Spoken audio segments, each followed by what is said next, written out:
Hello everyone and welcome to Creating Hope Through Action. Today we join the World Health Organization to support the efforts to raise awareness for World Suicide Prevention Day around the world. My name is Aché Abrahams and I am honored to be your host for today's discussion on suicide prevention. As Miss World Trinidad and Tobago 2022, I feel responsible for using my reign to bring about meaningful change. Mental health awareness has been my platform. The importance of mental health awareness lies in breaking down how the public looks at mental health, which often prevents individuals from seeking help or openly discussing their mental health concerns. Did you know that Trinidad and Tobago has the third highest suicide rates in the Americas? A staggering reality that calls for immediate attention and understanding. Our goal today is to break the stigma surrounding suicide, initiate conversations, and provide practical solutions you can use to help someone find their way back from the dark and lonely place of suicide.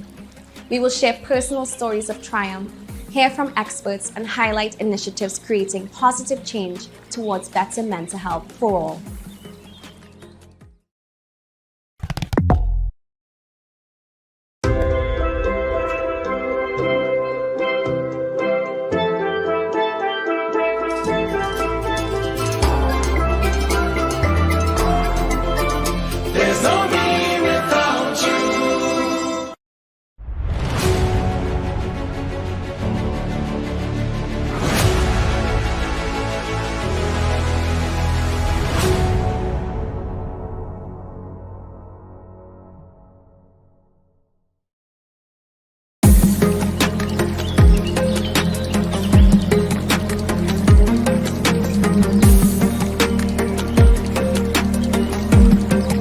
Welcome back.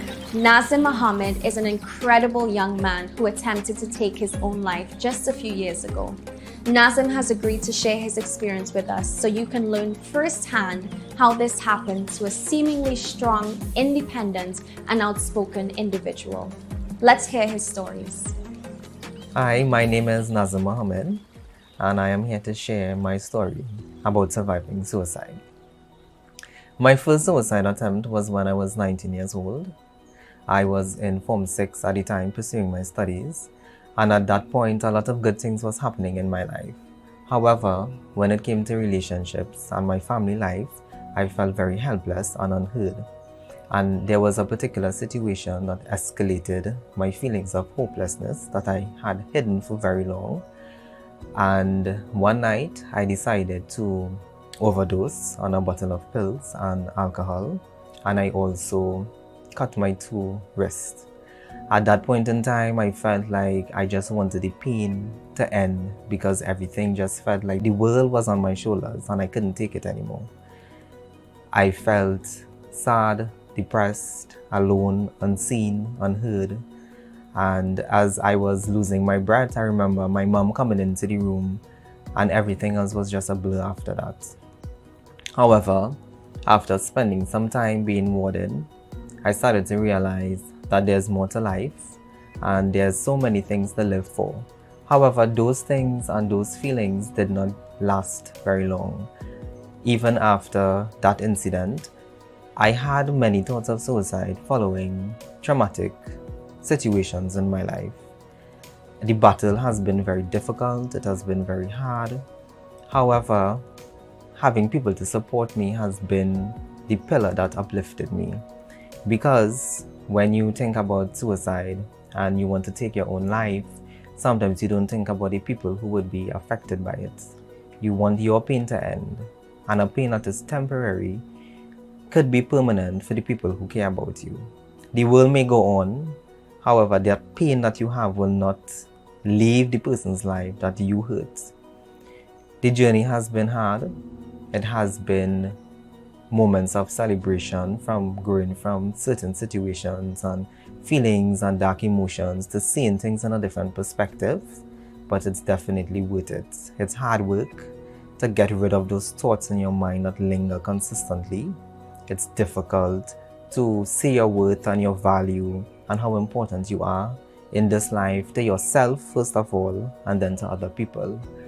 But I guarantee you, once you keep fighting and winning over these thoughts, it will make your life better. One of the major factors would be feeling like I don't belong and that something was wrong with me. Because growing up, not fitting the societal expectations of what a boy or a man should be, that singled me out consistently. So while growing up, even though I did excellent in school, I was a trailblazer in my own right, looking back now, that one thing that made me different was the one thing that I felt was wrong about me. So I grew up with this idea that something is wrong with me. So being involved in relationships as well, when someone left or it did not work out, I felt it was my fault. And I did not give myself credit to know that, I'm unique, or I may be different from other people, but it doesn't make me not worthy or not valuable. So those are some of the factors: being singled out and being treated with discrimination, being treated from the lens of what a man should be, what masculinity should be. So in essence, it's really feeling hopeless and unseen and unheard and judged consistently for being different and not meeting the expectations of the world around you, as well as being treated a particular way in certain situations, relationships, friendships, relationships with family, intimate, non-intimate, at the workplace, and understanding that that has nothing to do with me, the way people treat me, that's beyond my control. So wanting to have control and also being different from the typical person and what people expect from you. My turning point, apart from the support I received from those around me, would have also been from having these sessions with a therapist. That really helped cemented what I was being told about myself and the support I was receiving from the people in my life. It's normal to feel like the world is too much for you. It's normal to feel exhausted. It's normal to feel depressed. It's normal to feel sad. It's normal to have negative feelings about life.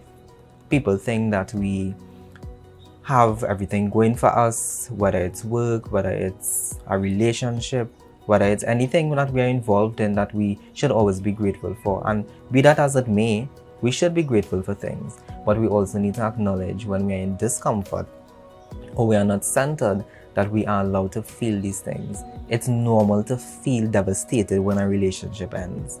It's normal to feel sad because you feel lonely, that your family isn't around or someone you lost isn't around.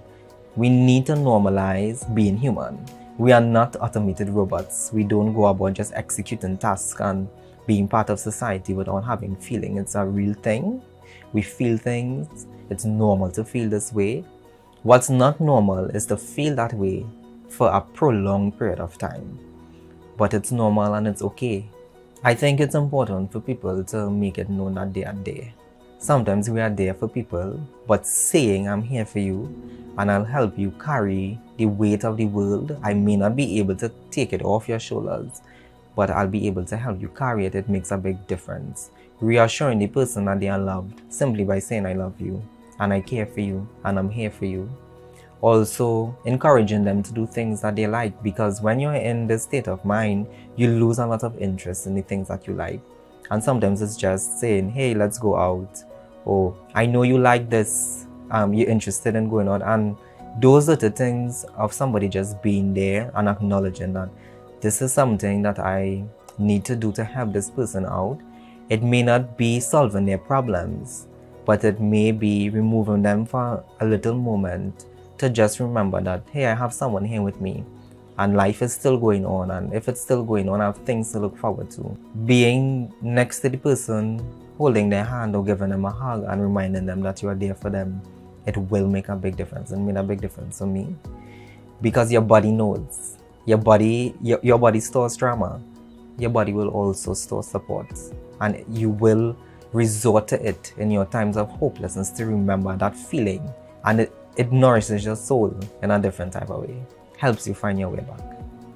Thank you, Nazim, for sharing your stories. Your resilience is truly inspiring and shows that there's hope even in our darkest moments.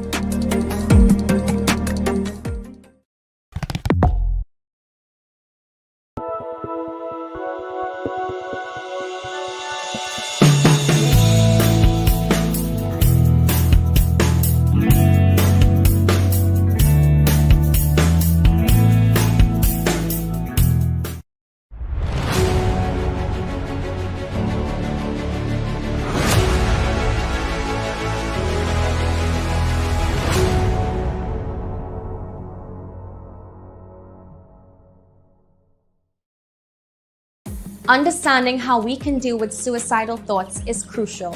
We often do not want to let our friends and family know we are considering killing ourselves. But if you want to find your way back from that dark place, you have to talk to someone. Consider a friend, a close family member. And if you want a place where no one will know you, no one will judge you or record your conversation or track you down, somewhere safe to talk about what is on your mind, you have the option of Lifeline. Joining me next is Dr. Lucretia Gayelle, the founder of Lifeline, which has heard the cries of many over the years and has helped numerous individuals find their way back from their darkest moments. I asked Dr. Gayelle how long Lifeline has helped people in Trinidad and Tobago and who she thinks in our society is most vulnerable of committing suicide. Lifeline has been befriending the despairing and suicidal for over 45 years in Trinidad and Tobago. We have found that our men are the most vulnerable. Our men need safe places to speak and really be heard. We have heard the pain and cries of so many desperate people over the years, and we stay with them as long as they need us on the end of that line. We listen to people when they are at their lowest, when to them it is crucial to their survival that no one knows what horror they are thinking. They do not want to hurt their family and friends, but they are in real pain. That is why at Lifeline, we never record a conversation. What they have to say must be totally confidential. We cannot trace their calls or tell them anyone about what was said. We are here and have been here with the sole purpose of giving the suicidal a safe place to speak their mind, to get it out, work it out, and find their way back. That is why we say we will help save a soul, but we will not tell a soul. Sometimes the only thing that will get them searching for hope is that they don't want their child to find them like that, or they don't want to give their mother that grief. We get the most distress calls at present from men. The work we've done over the years have moved it from where women normally talk easily about their distress, not men. Reducing the stigma against mental health is critical to reducing this number of suicides we have a year.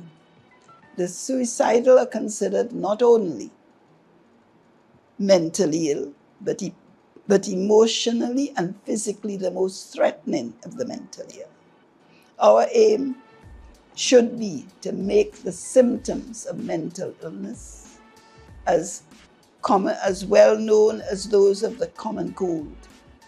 Those who are mentally ill should not be left until it becomes a crisis, and one that is a very violent and disturbing crisis, for something to be done.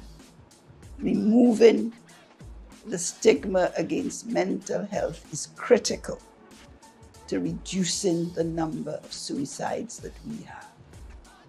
This is why we insist on saying we befriend the despairing and suicidal. We're a friend to you. We're not really into suicide prevention, although it's excellent at doing it. It is removing the pains and giving the person room to express all that pain that's inside them and deal with it on their own terms.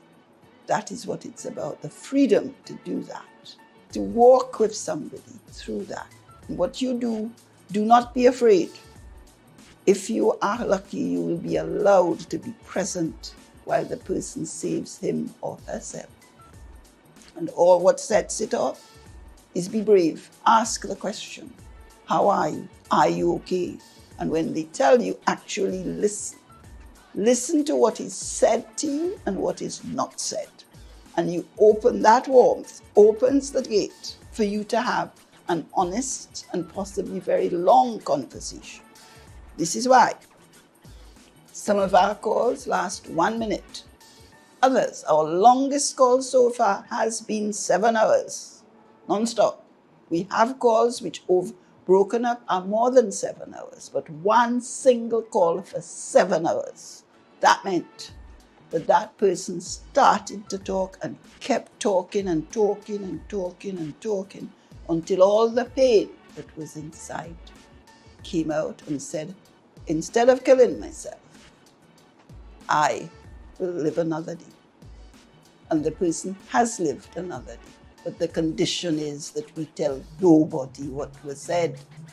Think about it. If somebody is prepared to kill themselves, let us be clear, it is like they've been taken to court. The prosecution said what it had to say. The jury heard it. The sentence has come in guilty. The judge says death, and they are about to be executioner. And you, the person who's listening to them, you are all there is for the defense, and the only thing you really have is your ability to listen and don't judge. And in that process, for the person to find the strength to forgive themselves what they think is unforgivable, to actually verbalize what they think. And that gives them freedom to start again. It's all right. Thank you, Dr. Gabriel and Lifeline, for your dedication and commitment for over 45 years, quietly saving the lives of so many without any public recognition or fanfare. If you want to help Lifeline, you can volunteer to be a Lifeline listener or donate to keep this critical service alive and growing. Just log on to www.lifelinett.com. We have much more after these messages.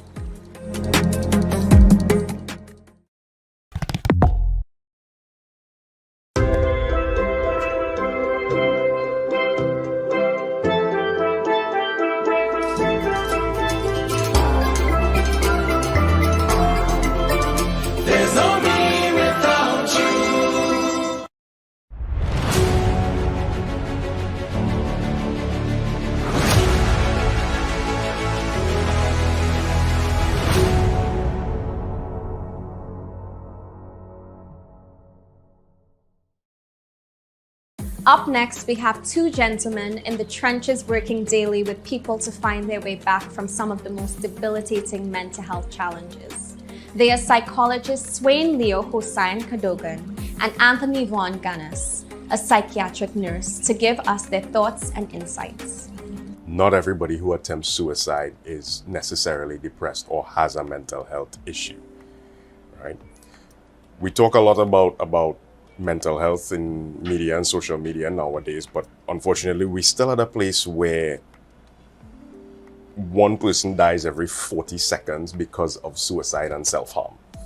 So that's about 1 in every 100 deaths is due to suicide. Now, half of those who attempt suicide are successful in the first instance. But the interesting thing in that is that most people who attempt may have no history of mental health issues themselves or may have no family history of mental health issues. But if you look into their backgrounds, a lot of stress, especially with work, life on a whole. We just came out of the dark ages of COVID, as we like to call it. A lot of people would have had to deal with job loss, loss of loved ones, family members. They couldn't attend funerals. They could not interact. These are things that would have broken any normal human being and pushed us towards the edge of self-harm. One of the myths of suicide is that us thinking that if we ask the person about it, it might offend them. If we ask the person about it, it might be inappropriate. However, studies have shown repeatedly that asking the person directly about suicide actually opens the door for them to talk about suicide, because some of them may just be experiencing suicidal thoughts by themselves and thinking that nobody might want to entertain such a conversation. So when you start the conversation, it gives them the opportunity now to connect and to talk about their feelings, talk about their thoughts, as the case may be. And as I said, just asking if they are thinking about suicide is one of those very powerful interventions that you can do to reach out and to connect with somebody who may be having those feelings.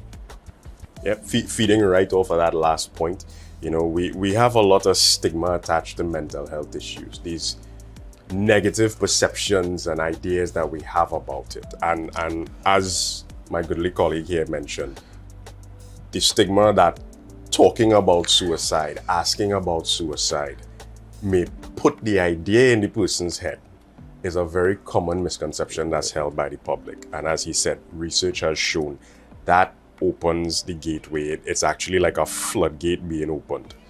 That simple act of asking, how you feeling? What's going on? What's happening? You don't seem to be yourself.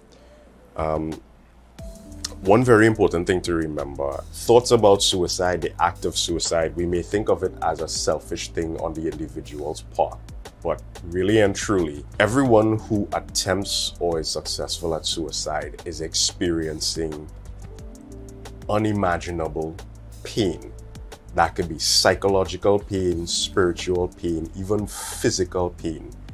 And as my colleague spoke about, that sense of hopelessness, because they don't see an end to that pain. It doesn't feel like it will ever stop. It doesn't feel like anybody will understand, or nobody cares, nobody wants to hear about it. And so the only option left to ease that pain, stop that pain, becomes harming themselves and taking their own lives. That simple, powerful act of asking, are you okay? What are you feeling? Initially, the go-to response might be, I'm fine. I'm okay. Persist. Keep checking in with the individual. Keep asking, what's happening today? Even if they may seem to not want to talk, just being present. I am here, and I will be here tomorrow. I will be here later, and I will be here the day after. Knowing that you care enough to want to ask or just show up, even if you don't know what to say. I am here. The terminologies that we use in terms of the language to speak about suicide, we don't want to make it look as if the person is doing wrong. And that's why, for example, there's been a shift away from the blaming type of language in terms of somebody have committed suicide. We no longer use that language.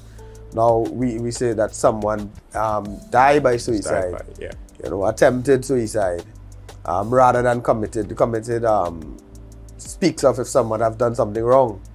And it's not that you have done something wrong if you have found yourself in a place of helplessness and hopelessness. We don't require professionals only to assist somebody who may be having suicide thoughts. You as an individual, a friend, a family, a peer, You can if you educate yourself to understand suicide, you might as well be able to save your friend's life, save your relative's life, because you will know what to do, what not to do, what to say, what not to say, and how to support them through that most difficult time. Excellent, guys. Thank you very much, Leo and Anthony, for your tremendous wisdom and service to so many daily. More when we come back.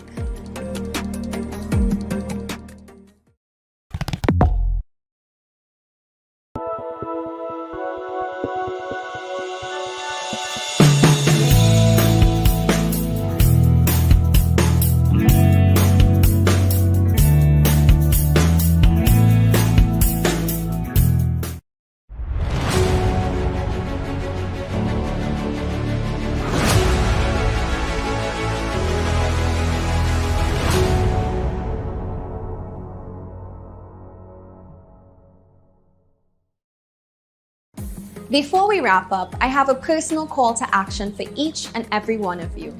As we recognize World Suicide Prevention Day, let's commit to open conversations with our friends and loved ones, offer a listening ear, and spread awareness. Together, we can create a world where no one feels alone. And when we recognize our mental health is compromised, we immediately seek help. The Ministry of Health has been very consistent with promoting FindCareTT. FindCareTT.com is a crisis support directory of services that was established by the Ministry of Health in response to COVID-19 to offer a place which is a hub, a directory where you can go as somebody who is seeking help. Especially mental health. Mental health, right? And whilst it embodies mental health, there's a lot of suicide information and resources there. If you are in crisis mode, you can walk into your nearest health center.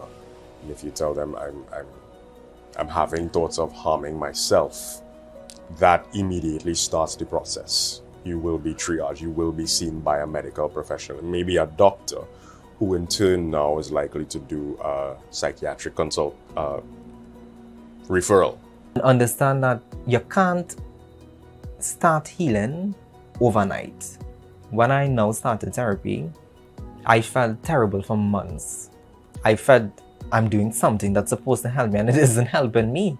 But in the long run, it did. So you have to first believe that you deserve to feel better. That's the first thing. You need to believe that you deserve to feel better. Forget about what everybody else say, what they say and why they say the negative things that is, and believe that you deserve to feel better. At the recent conference we had on violent self and the young male, Archbishop Gordon gave a powerful example of the 4 critical rules of masculinity.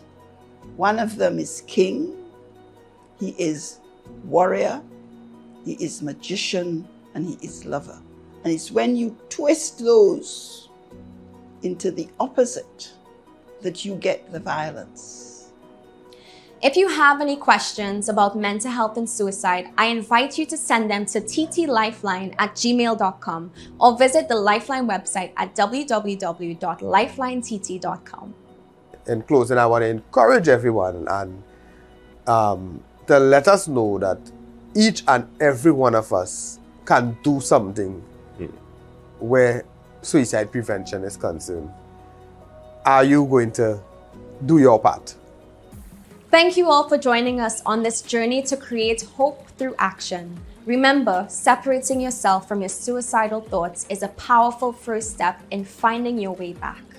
Deep down, we all want to live, be at peace, evolve, find our joy, and enjoy this life we have been given. But suicidal thoughts can lead you to a place of hopelessness, frustration, loneliness, and utter pain. A pain that can crack you wide open. You just need to remember that you are made of pure magic and resilience. You're a human being and we do amazing and unbelievable things every day. So you can find your way back to wanting to live again. Talk it out until that pain begins to ease just a little. One step at a time, one day at a time. As we heard from Nazim Mohammed, it will not be easy, but your life and what you have to offer the world are worth it. Thanks to Dr. Lucretia Gabriel, Swain Leo Hossain Cadogan, and Anthony Von Ganas for the work that they do and all the lives you quietly save daily. I am Aché Abrahams. Let's unite and make this world a place where mental health is prioritized, stigma is shattered, and hope is ignited. Together, we can create hope through action. So the community needs to be understanding that we need to also be patient with people who have suicidal thoughts. You don't just say everything is going to be okay and to be grateful for what you have. You could be grateful for what you have. However, we are allowed to feel how we feel, and we are allowed to move at a certain pace to get to a better place. So understanding is important. Patience is important. Listening is important. And another significant thing, I think the most important thing is what we say and how we say it. Because if you're dealing with someone who is suicidal and your response is you need to be grateful for what you have and look at the things that you have, other people don't have it, and you use that sort of comparison to make them feel invalidated, it's going to make them feel more guilty, more sad, more hopeless. Simply just be there.